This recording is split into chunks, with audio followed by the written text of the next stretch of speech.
That's where. Off the Broad River and Bush River. Used to be the center of commerce in Columbia. I guess we decided. There was a Kroger's Peanuts in the mall, and they had a couple of Reese's in a glass cage in the back. And the meat was in the store. In Illinois. These are weird times. Better to do it now than have a healthy. Those are weird times. So she's going to Before they got them at the zoo, they had Kroger's Peanuts. And I can tell you, it's those places where Yeah, everybody knew about this glass. I guess so. Yeah. Everybody thinks it's a lifestyle. How many have you got to? I don't know. It works. Well, we stocked up on our swag. Yeah, we've got the presenter swag, and then we have the organizer swag, and then I guess we'll make that the It looked like it was redeem only your like code that big. swag. It's weird that I can just pull that right up. But a friend of mine just Yeah, posted it so I was in the mall. I have no idea because the market is. If you just got here, please check in on. Thank you, Rick. Check in on the QR code. It's hard to describe. But Columbia. Could be 3 months. Yeah. Peanuts and movies. So Yeah, that's what we do. popcorn Peanuts and noodles. movies. Not really much popcorn because I mean, Their popcorn gets stale so fast. For acquiring rescues. Like they can show up and like Still there. toys in the house. Yeah. Oh, yeah. Yeah. Just real murder just in general. They should go back and tell them. Yes. So that's helping me. Oh, Yeah, Yeah. I had two found 2 years ago. They habitated for a big sleeping zone. I had 3 more on my stomach all night. You're daddy now. 2 summers ago, a mama showed up on our porch with 6 kittens. We got all of those transatics that were there. Dude, there's nothing better. Oh, they have. It's 203 days and having a bag of hot boiled donuts. I can't explain it. So then, 2 years ago, I went to volunteer. Well, you don't like salt? You don't like salt? That's the whole reason you take the salty. You're just salty One and day, have a a little good cat flavor. that sat there for Salt a month, just not moving. Crack them in the corner of your teeth. Really vibrant. Yeah. And they were big adoption. And I knew Mark was going to have. Two reasons for But I that. was going to go One, around about and the then actual right source. back there. Yeah. Yeah, salt. We put regular peanuts. My website's doing that. Like I said, the 80s were We'll get started in a couple minutes, folks. Please check in on the QR code if you haven't had a minute to do that yet. Thank you, everybody. Each got one full distinct personalities. Surrounded and bitten on by 4 of them this morning because I was The main you got it with me.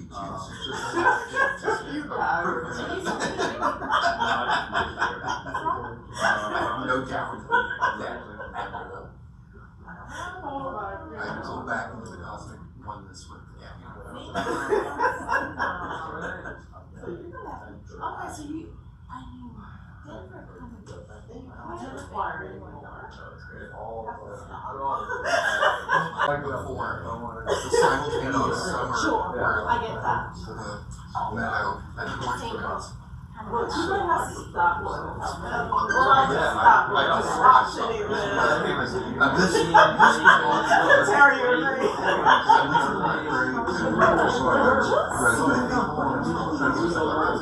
Working freelance in 6 months. And she suggested like she just volunteer and all that sort of shit. She thought they got interest and stuff like that. So having all those switches function. Finds the speaker. Volunteering anything. Here's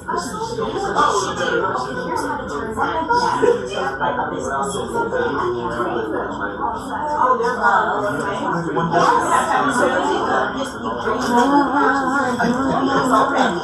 they're there. Only can foster this intention for benefit.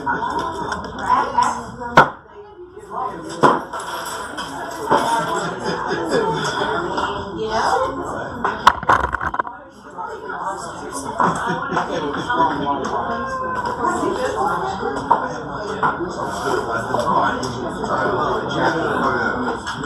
You're asking a lot about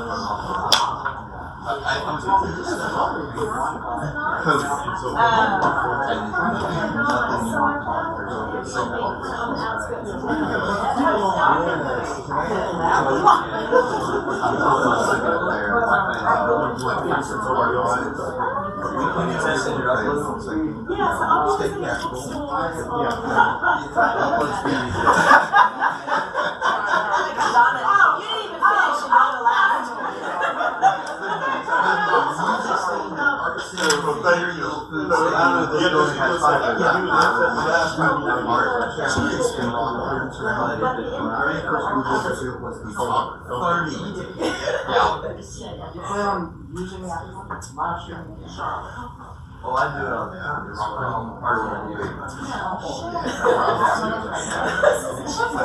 Last chance to check in on the QR code, everybody. Good morning. Good morning. QR code. Thank you.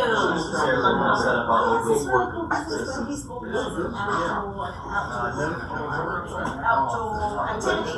Outdoor activities.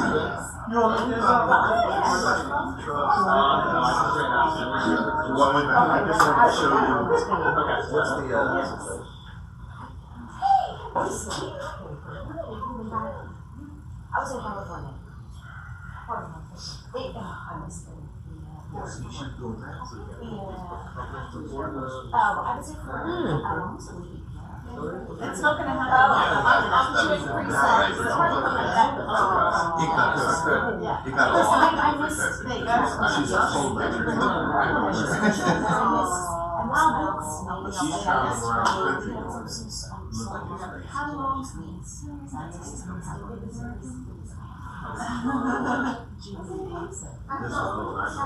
Unfortunately, this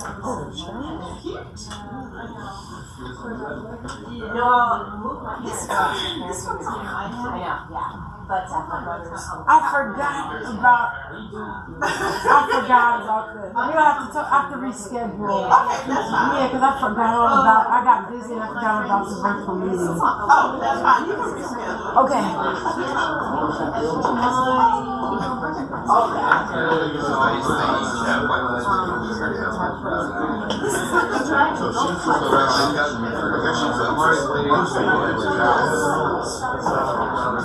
I'm sure they can see it.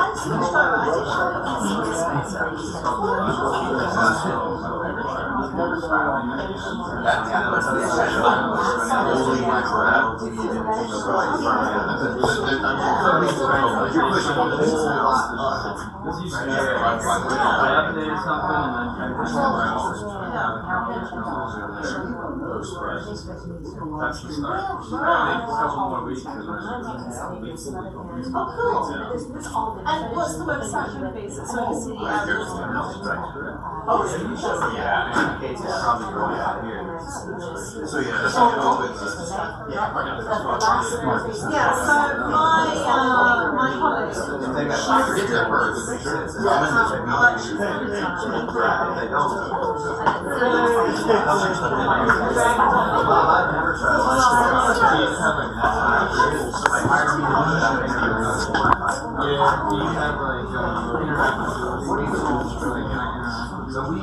So we still have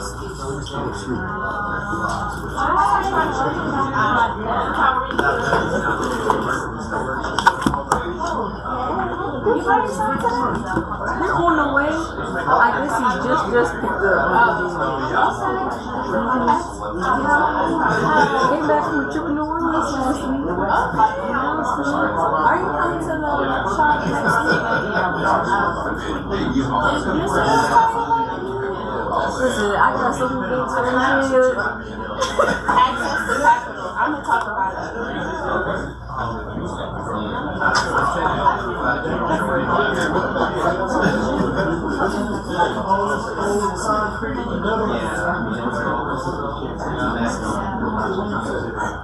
So now I've decided to.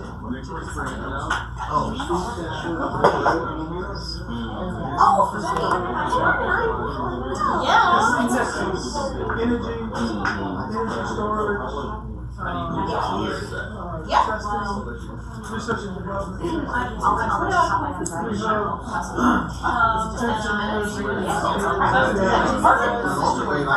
good morning, everybody. Last chance. If you just got here, please scan in on the QR code.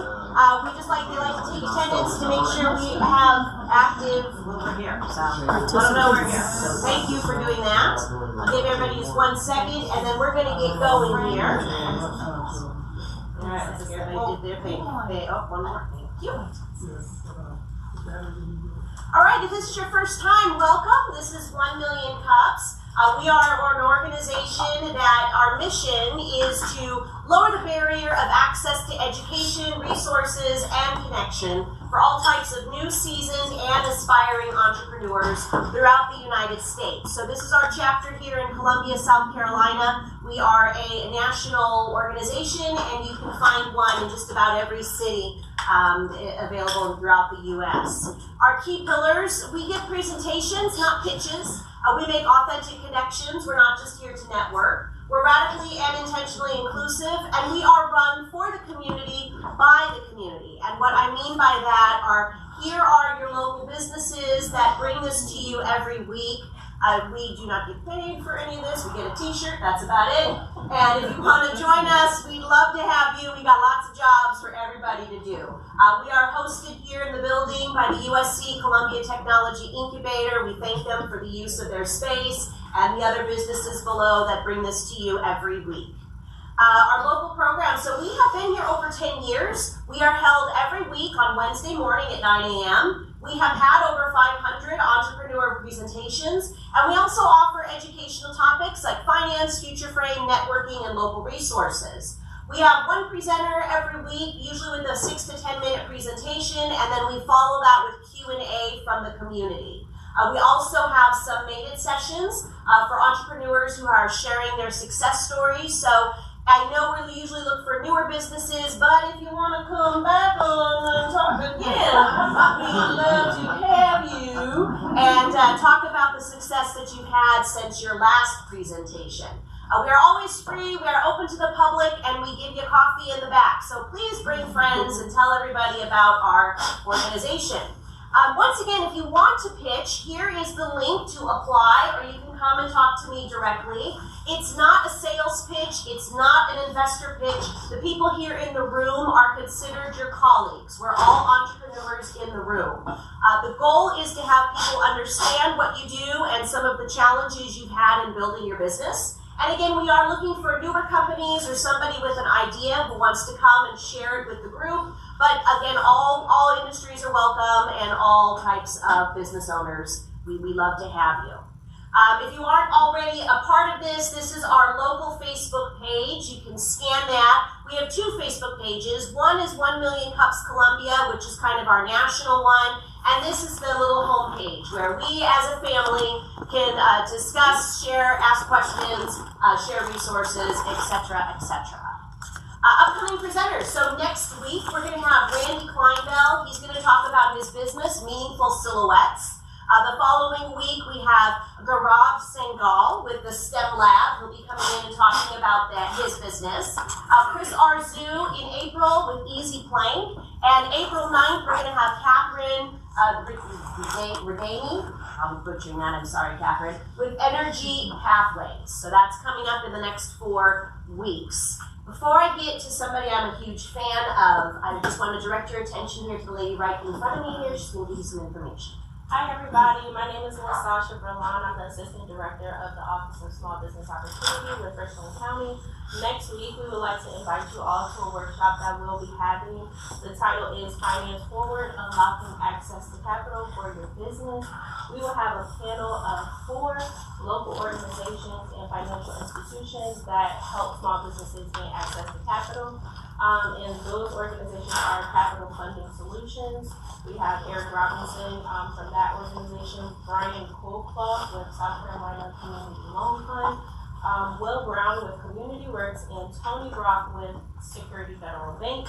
If you are interested, this will be held next Thursday, March 20th from 10 a.m. to 12:30 p.m. at the Richland County Administration Building, 4th floor conference room.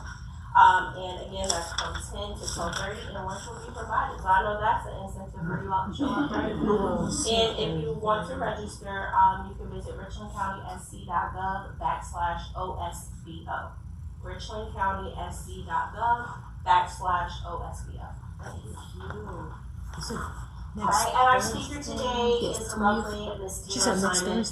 She presented last year, over a year ago. It's 2023. 2020. So okay. And she's back today to talk about what has happened since then. So everybody, please welcome Miss Tayler Simon.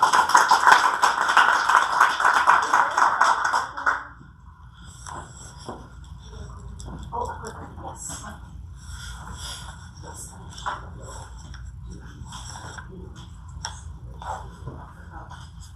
yes. Thanks. Good morning, everyone. Good morning. I had coffee this morning before coming here, so I am pumped and ready to go.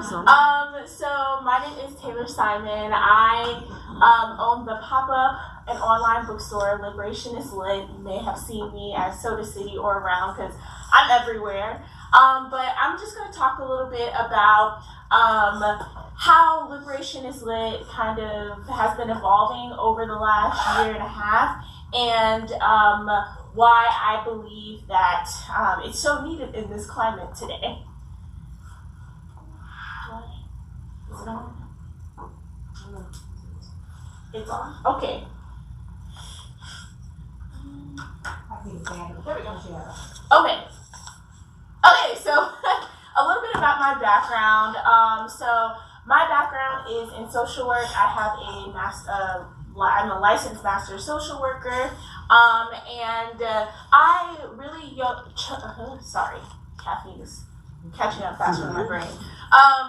And I really use those skills of social work because my background is doing a lot of community outreach and education. I worked a lot with survivors of sexual assault and domestic violence, and I use a lot of those skills of both meeting people where they are and providing education and training, but also those, because I sell a lot of books that people politicize, using a lot of those skills to really de-escalate interactions. Luckily, I haven't had too many of those interactions, but I definitely use a lot of those skills as a social worker in what I do.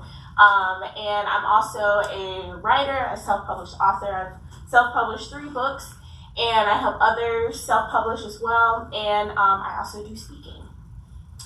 So this is a little bit of background for Liberation is Lit timeline. You'll notice at the end it says opening a storefront in January 2025. I'll talk about that in a second. And that fits in with the theme of talking about the evolution and challenges of owning a small business. So Liberation is Lit started out as a blog in 2019 because I really wanted to be a writer. And I was talking with a colleague when I was working at the University of Georgia, and I was like, I want to write, and she had a blog, and I was asking her, like, how did you start your blog? Like, how did you figure out what to write about? And she told me to write about what I'm passionate about. So at the time, I had just fallen back in love with books. I've always been in love with books. I have been reading since before I could read. I feel like I've been telling this story like all for the past like 2 weeks. But I remember I had my books on cassette tapes, my little Disney books, and I had carried them around my Winnie the Pooh carrying case. And this was pre-iPad generation. And like when my mom was driving or I was at my grandma's house, I would just have my little Walkman on, and it would beep when I needed to turn the page so I could still look at the pictures in the picture book.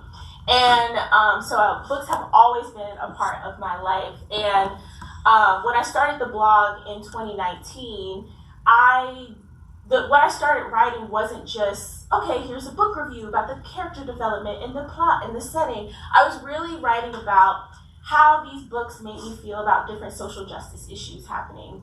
For example, I would read a medical memoir about a doctor with cancer, and it made me think of my own grandmother's experience within the medical field of when she was sick and getting towards the end, trying to communicate her pain, and they didn't take her seriously because she was a black woman, older black woman from the country, and she said, this medicine made me feel funny, and they didn't take it seriously. I thought about, I read another memoir. I did read a lot of memoirs at this time. I read another memoir about an ex-football player who grew up in Texas but then came out later in life as gay, and how he was battling that Southern culture, black culture, masculinity, all while in that hyper-masculine field of football, and coming out as gay, and how that impacted his life. So I was writing about how these stories were changing me from the inside and made me want to learn more about these different social issues and do something about them. So I had the blog, and I had the Instagram community where I was highlighting books from intersectional experiences or books by people who have been historically marginalized. So Black, Indigenous people of color, LGBTQ+, and disabled writers. And from there, I was working in my social work job with survivors, got really burnt out from that work, and I tried to apply at the library. They wouldn't take me. I can't tell y'all how many times I've applied to different jobs at the library. So I wanted to start my own. So I was like, I remember making a post on my Instagram page in 2021. In the next 5 years, I'm going to make this a bookstore. And the universe has a funny way of pushing up or pushing back your timelines. So in June 2023, I quit my job and took a leap of faith and started this bookstore.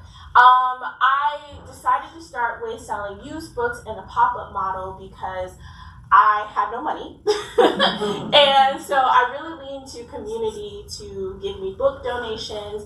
I didn't know anything about business, so I asked every single entrepreneur I knew, whether they were in the book industry or not, how they got started, where do I find pop-up events, what association memberships do I need to be a part of, and really asking a lot of those questions helped me get to where I am.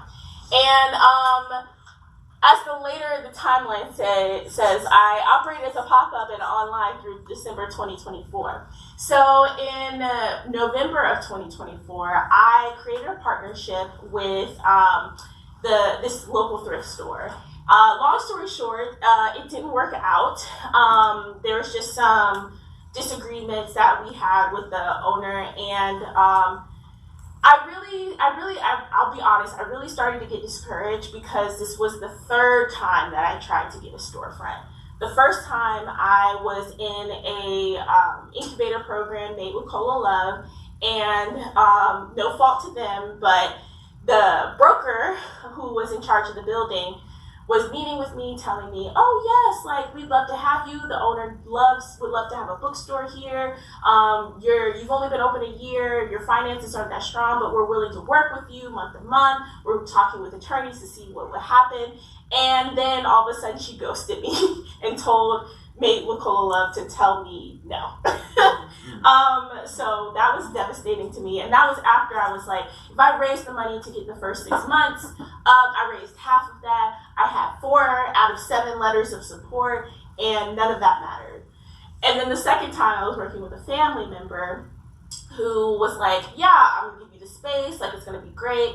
But there were cubicles in there, and I was like, I'll pay to get rid of them. And he's like, no, I really want to sell them. that didn't work out. He found a tenant that could use the cubicles in the space. So I was like, you can let them have the space. And then this third time, I finally thought I was going to get my storefront, and still it didn't work out. So to foreshadow the question that's going to be asked at the end, I am looking for assistance to find this space, and I'll talk a little bit more about how I'm partnering with other Black businesses and creatives to find a space together so we can be more financially sustained in a space. But why is Liberation is Lit important for today's climate? So there's a lot of social movements happening right now, and I believe that reading is a subversive way to realize social commentary.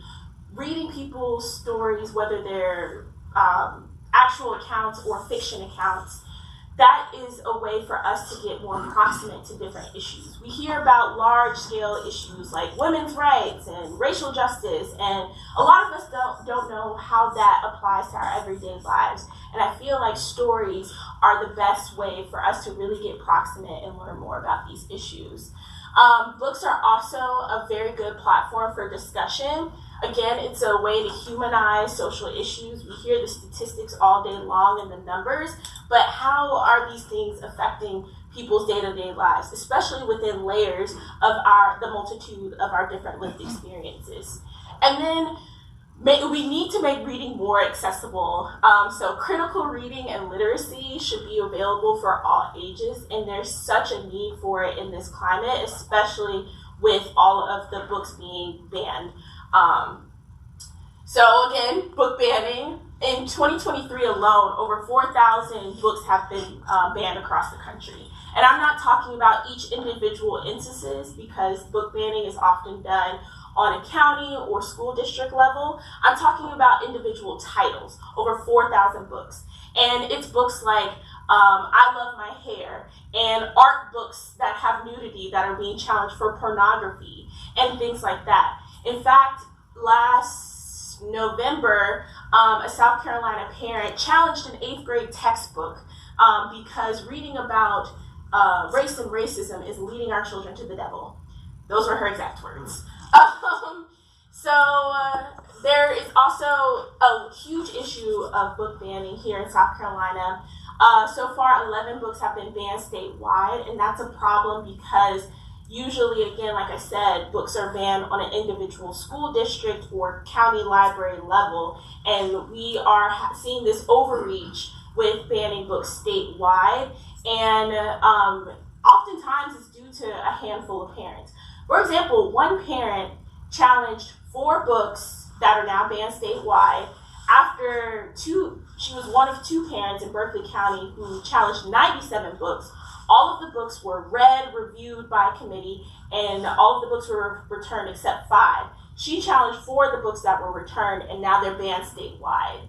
And the state school board staff or board members do not have to read the book in its entirety before banning the book. And she's challenged 10 more books that are going to be reviewed this Thursday at the Instructional Materials Review Committee. So one parent has the ability to affect what 70,000 South Carolina children read in public schools. So it's a huge overreach problem. There's also reckoning within publishing. There's been a lot of recent call-outs for racism within publishing, for not marketing or really putting behind a lot of support for Black authors especially, but other authors of color. And then political participation again. There's a lot of mis and disinformation out there, and that really shows the need for increased literacy for media and literacy in general, so people can kind of parse through that mis and disinformation. These are some more censorship by the numbers, and again, there are 11 books banned statewide here in South Carolina. These are some statistics from Diversity in Publishing. So you can see that 76% of the publishing industry is white, 74% are cisgender women, 81% are straight people, and 89% are non-disabled. So we definitely need to diversify the publishing industry in general.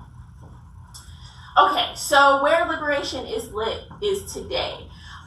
So we are still trying to transition from a pop-up model to a storefront, although I still want the pop-up model to be a part of the business plan. So I am currently partnering with other businesses. So I'm partnering with this organization called Uncut Gems Agency, and she kind of brought together, it's me, we have a visual artist, and we have somebody who is willing to do the consignment thrift piece. She's a stylist. So we're really looking to come together. We all have this kind of common thread of secondhand, sustainability, reuse, environmental friendly, but also trying to stoke diversity in the creative community in Columbia. So we're coming together, and we are currently looking for a space for all of us to house our individual businesses, but under one roof. But we're also looking to collaborate to do lots of different cultural events, art events, because we have a lot of common themes that we work together. But we figured working together would help us with that storefront maintenance cost rather than us all trying to do this alone. In that too, I am also partnering with a ton of community organizations and businesses, and in that I really want to blur the lines between that traditional nonprofit work and that for-profit work. I'm an LLC and I'm totally for-profit, but I have what is called my Liberation Fund, which is physically sponsored by Central Carolina Community Foundation. So if I apply to grants, I have their 501c3 information without establishing one on my own. And through that, I'm able to give away free books to the community. I think last year I gave away over 120 something books to kids. And this year I think I've given away already like maybe 40 or so. And I'm doing events for young people in the community, such as my Liberated Young Adult Book Club, where in February we brought in an author to talk about her book called Tangle Root that really challenges young people to think about how their family and their personal history fits into the larger history and how they can advocate for the protection of transparency within our history. And I gave away all of her books brand new for free to attendees. So really looking for partnerships and donations so I can keep doing those initiatives, as well as using some of those profits that I generate from book sales to go to those initiatives. And then also expanding educational resources. So I have a podcast where I interview local authors, traditionally published authors, to talk about how they are using their voice and their stories to promote change in the world.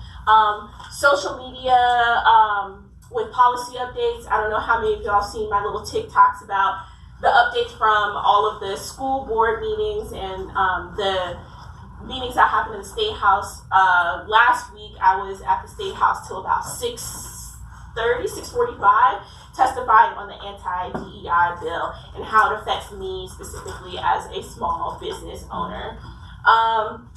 I do a few YouTube videos on building critical reading skills, and then I have a Patreon community to help supplement some of the income where I provide other educational resources like social justice themed book club discussion guides, social justice spark notes, and just book recommendations in general. So all of this fits in with the mission of Liberation is Lit to spark collective action and community building for liberation among readers and book lovers by promoting intersectional stories and experiences. And, oops, that's where you can find me. And now I'm open for questions.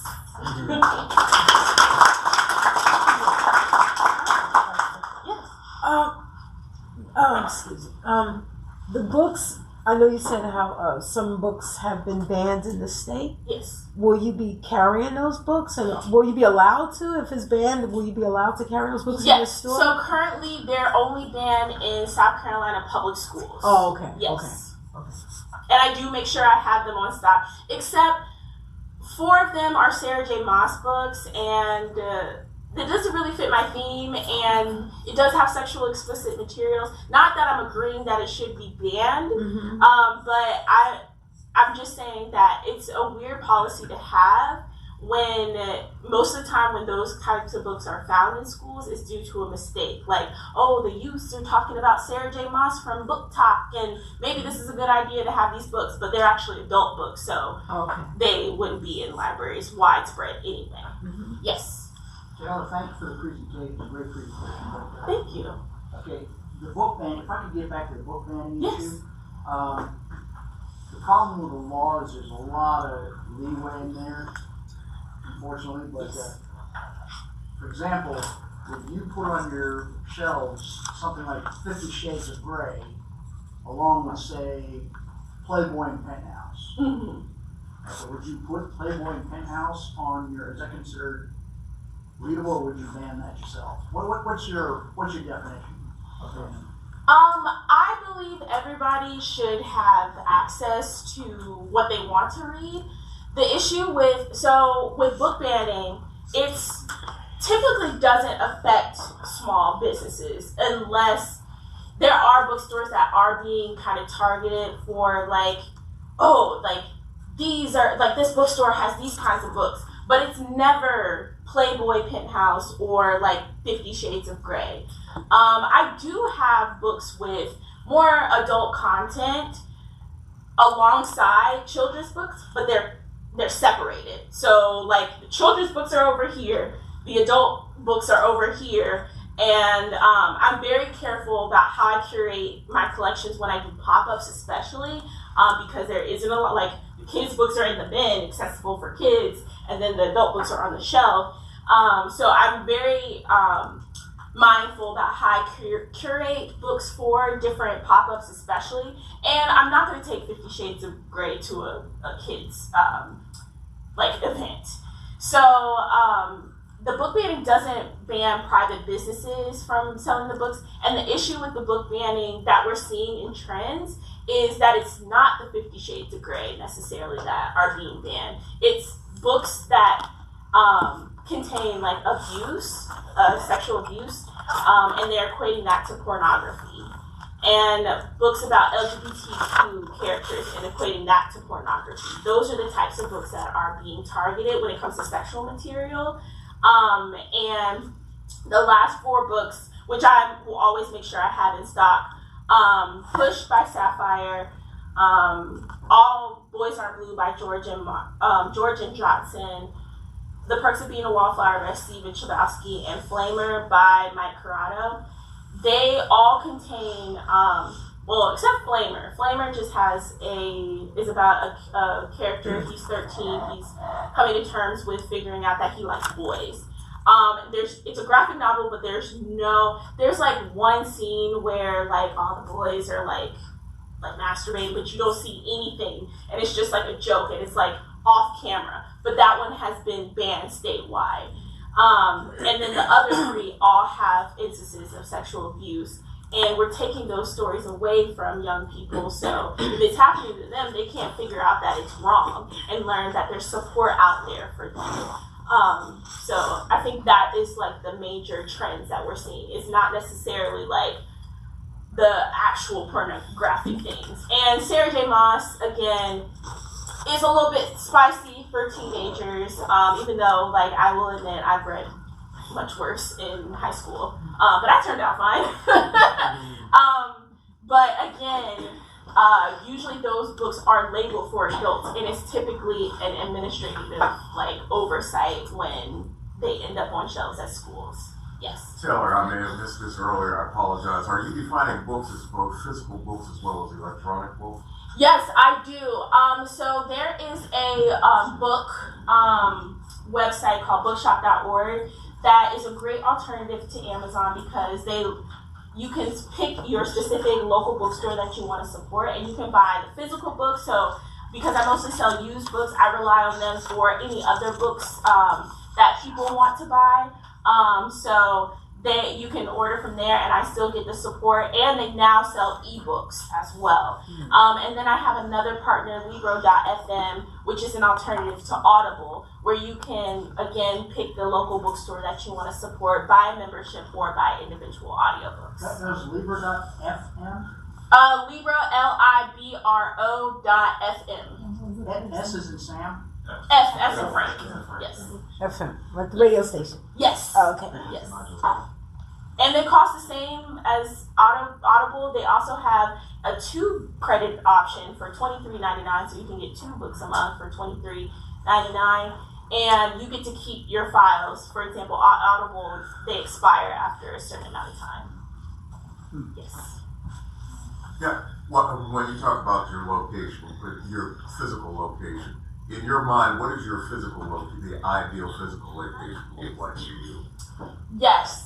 So I actually don't need a lot because I still want to be able to meet my community where I am, and eventually, I know we talked about this the last time I presented at 1 Million Cups, having that mobile unit that I drive around and park in like Lower Richland or Blythewood, places that are book deserts.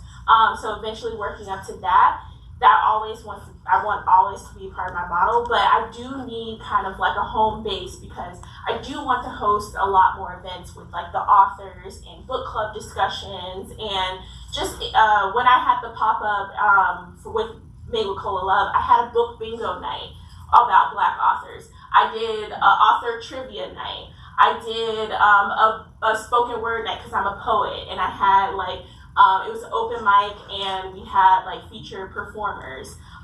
So I'm wanting to do a lot of that. And then when I collaborate with the other businesses that I'm partnering with, definitely like the visual artist, he does like art.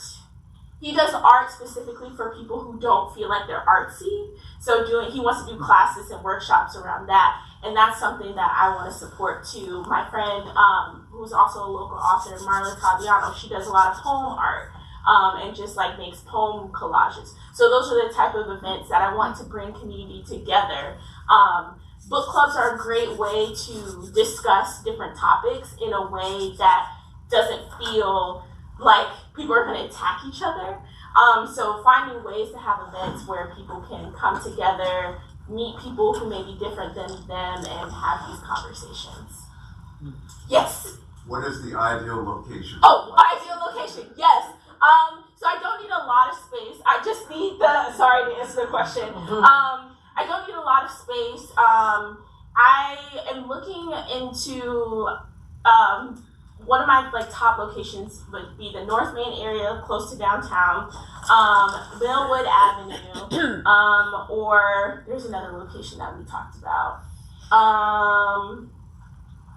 Basically anywhere close to downtown, because I want to be, but I know there's like Queer Haven Books on Main Street and All Good Books in 5 Points, so I don't necessarily want to like be in competition with them, but finding a way that's still proximate to downtown, doesn't have to be a ton of space.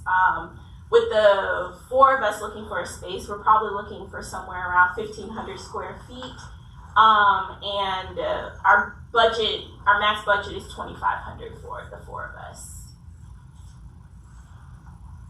To Tim's question, though, once again, What am I looking for in a space? retail space or warehouse? Oh, retail. What Yes. does it physically look like? Yes. Physically 1,500 feet for 4 people, 4 businesses. Yeah, it's tight. I mean, there's no place for the artist needs room to do the art. You're gonna need room for book club. What if there are 2 events going on at the same time? Is there enough space? The model is there any place for people to sit and read? What does the physical in your head? What does the physical space look like? Exactly. So what we've been talking about is kind of dividing the space up for like like I probably have maybe like 150 square feet for my books.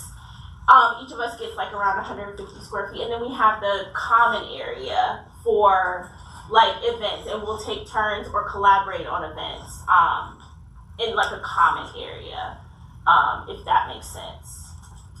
I think you have to map out what it is, because the reason we're stuck on that is why, I want to come to a bookstore and there's space to be there. 150 feet for you is no space if you start putting up shelving and. Oh, we were talking about like having the common areas too for people to like hang out, because we, like all of us want that, like hang out. We're thinking about bringing in like rotating coffee people to sell coffee, or like coffee and food trucks kind of situation. So having that common space for people to like sit, read, hang out, but also, if they want to go thrifting. And we were saying that a lot of our target audiences overlap. So somebody who may be coming for the thrifting be like, oh, you've got used books too? Or somebody coming from the art workshops like, oh, like you've got books here too? So how can we feed off of each other's target audience, and then having that common space for events, hanging out, and leisure? Yes. So something like the Noma warehouse next to Inda, is that too big for you guys? No.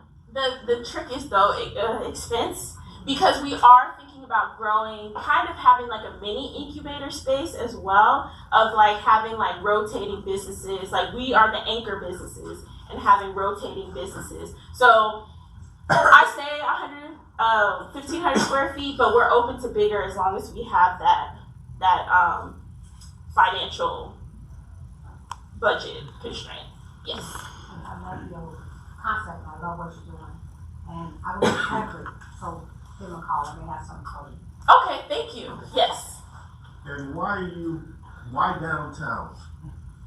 So just because it's like a central location in the Midlands, I know it's kind of hard for a lot of people to get. We have been thinking about the Northeast, but we've been like, okay, we've got like the black.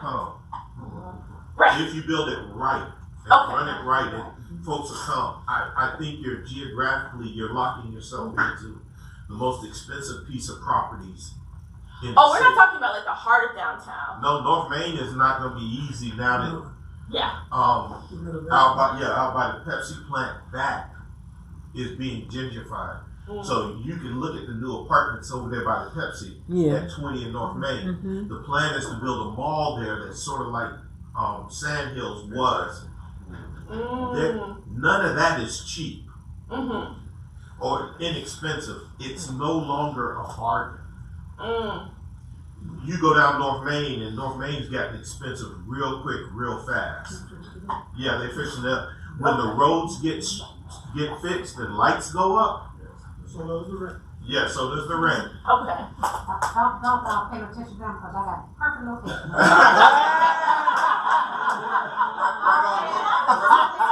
Right on North Main. Wait on it's just been newly remodeled. See, now that's the end. But what I'm saying is, though, you need more space than less.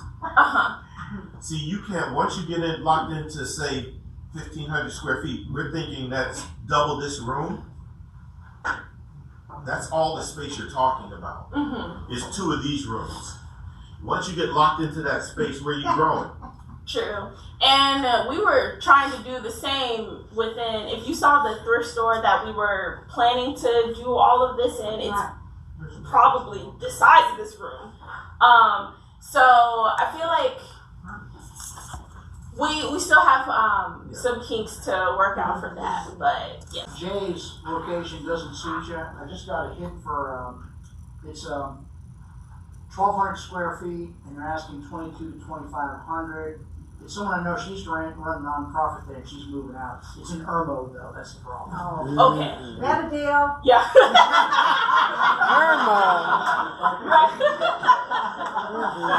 We're still exploring all options. We got a bidding war going on. She's hired a real estate broker. Let's get Yes. I got curiosity. Yes. Yeah, I came in, unfortunately came in late, so I did not get opportunity to hear your presentation. But my curiosity is this, with two questions. Number one, what is your goals by December 31st, 2025? What do you wish to accomplish?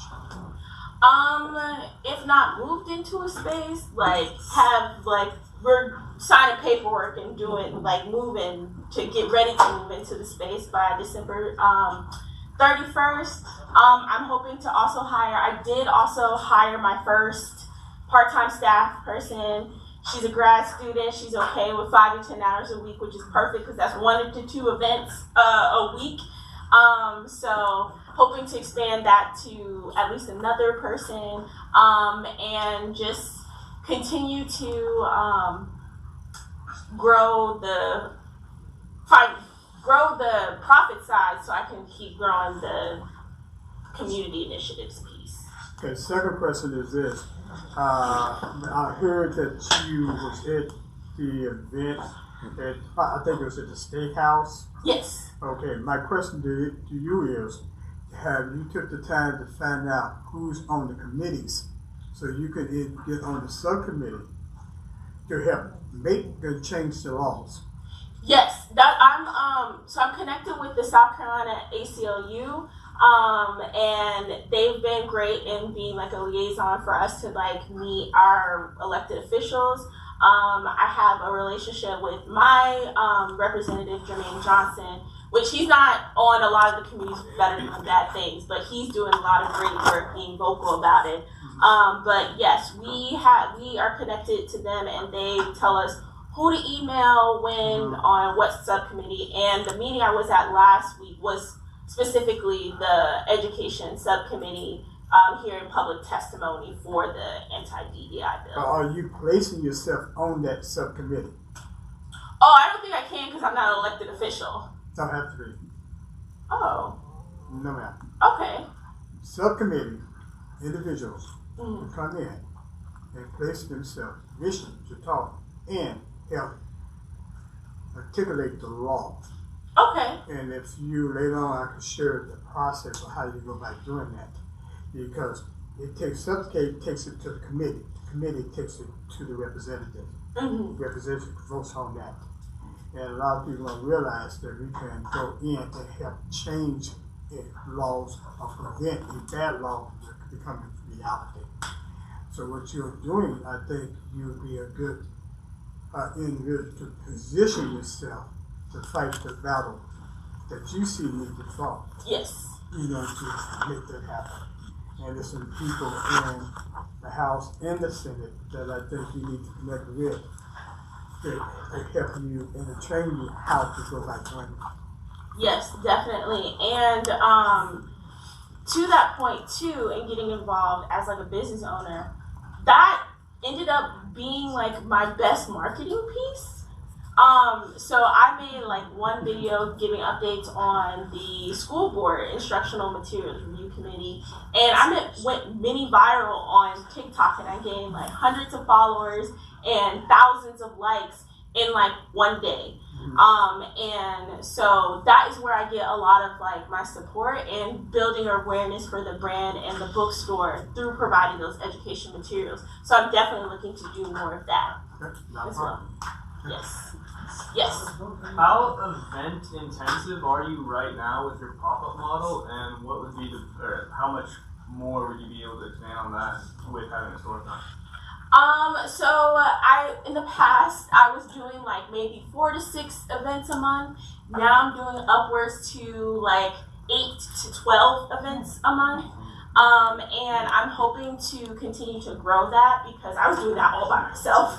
And now, right now, my staff person, she just started last Saturday. Saturday before last. So with her, I'm looking to be able to double up. I would do 2 events in a day, but then have to turn down some events because they're happening concurrently, but hoping to expand that because I can expand my reach with another person. So definitely looking to expand that. And I might not do the same volume of events when I get the storefront, but events will still be on the model because like I'm not giving up Soda City. Soda City is like the best event, and I did cut back to doing that 2 times a month. So I can do other events too, but when I get the storefront, I'm going to continue doing Soda City and some of the more lucrative events that I found. And the last question, Ms. Davis. Yes, Taylor, very great presentation. So what can 1 million cups do for you?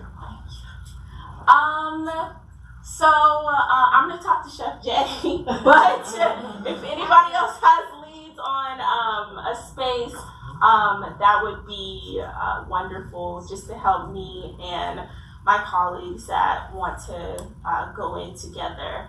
And also if anybody wants to be an angel investor, but this is not the meeting for that. You never know. Yeah, right. Or no any angel investors. But yes, definitely looking for that space opportunity. And if you know of any grants that we can apply together as like a community collective to find our space and do programming together. Because again, we have the physical sponsorship for grants as well. So thank y'all so much. We see you next week, and we can stay in the room until, what is the time here? 12. Till 12 o'clock. If you want to meet with, Bob, got something to say? Yeah, last call for coffee. That stuff's strong. As soon as I got up on this floor, I smelled the coffee all the way down the hallway. I don't drink coffee, but it's strong. It's like really strong. Cause I walked as soon as I opened the door, I walked up to the 4th floor and tried to get my exercise in. That coffee like, it's strong. Yeah, that thing. I don't know who made it, but straight black. That thing, yeah. Whoever made that coffee, they got extra caffeine. Somebody probably need the extra caffeine. I like that idea with the books, and that's dope. I like that. I think that's pretty cool. Yes. Yes. Didn't we have that thing? Yes. That's it.